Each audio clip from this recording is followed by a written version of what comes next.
Ici, tu regardes un morphisme qui part des suites et qui va dans Z, tel que pour toute suite, la valeur qu'il envoie est prise par la suite. Par exemple, si je prends la suite qui est constante à 1, on sait que l'image qui va être envoyée, ça va être 1 parce que c'est la seule valeur que prend la suite. Et la question, ça va être de montrer que, en fait, l'exemple n'est pas très compliqué, c'est que le morphisme est le morphisme d'évaluation d'un certain point. C'est-à-dire qu'à toute suite xn, il va envoyer la valeur prise en n. Pour faire cet exercice, la chose la plus naturelle, c'est de se demander s'il existe un tel entier n, comment est-ce que je peux le détecter? Donc pour ça, on prend juste une suite qui est injective, comme ça on n'aura pas d'erreur. Si on prend phi de in,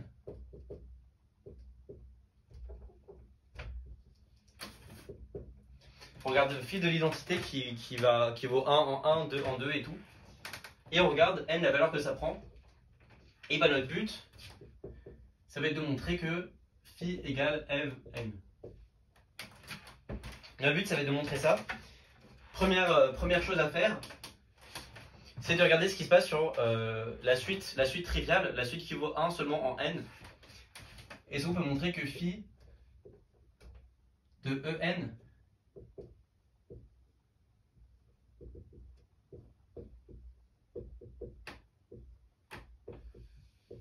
égale 1. Est-ce qu'on peut montrer que si je prends une suite qui vaut 1 seulement en le point n, comme j'ai envie de montrer que phi est le morphisme d'évaluation en n, est-ce que je peux montrer que ça marche sur cette suite qui est la plus simple possible? En fait, oui, ça va marcher. Pourquoi? Parce que ça peut valoir que 1 ou 0. Et si ça valait 0, on regarderait phi de id moins en. Ça vaut n, sauf que cette suite-là ne prend jamais la valeur n, puisque en n, elle vaut n moins 1. Donc c'est absurde. Ce qui montre qu'on a bien que phi de en égale 1. Maintenant, on va prendre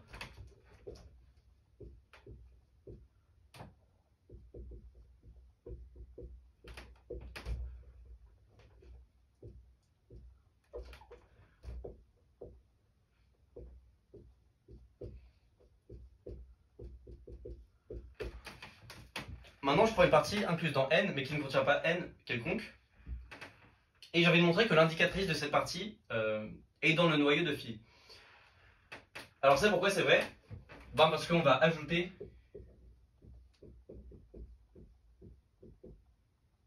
si on avait cette suite, elle est à la valeur dans 0 ou dans 1. Donc, si on avait que c'était égal à 1, on ajoute en, ça fait 2.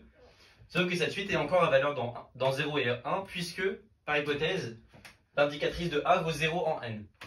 Donc c'est pas possible, ce qui montre que pour toute partie infinie de n, l'indicatrice de cette partie, si ça ne contient pas petit n, est nulle.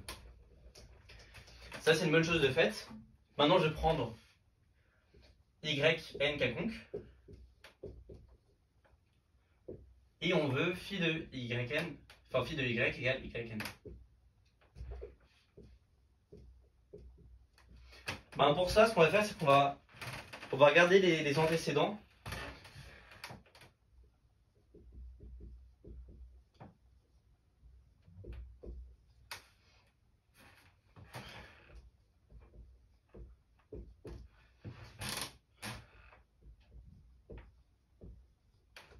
On va regarder l'ensemble des points dans n, tels que yn, l'ensemble des points i, tels que yi vaut phi de i. On sait que cet ensemble est non vide.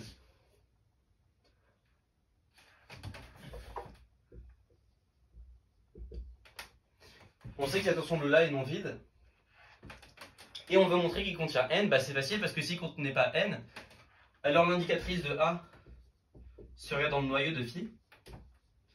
Et donc on pourrait regarder y plus 1a. Alors cette suite, qu'est-ce qui se passe? Elle a la même valeur par phi que y, sauf que dans tous les points où elle valait phi de y, elle vaut phi de y plus 1.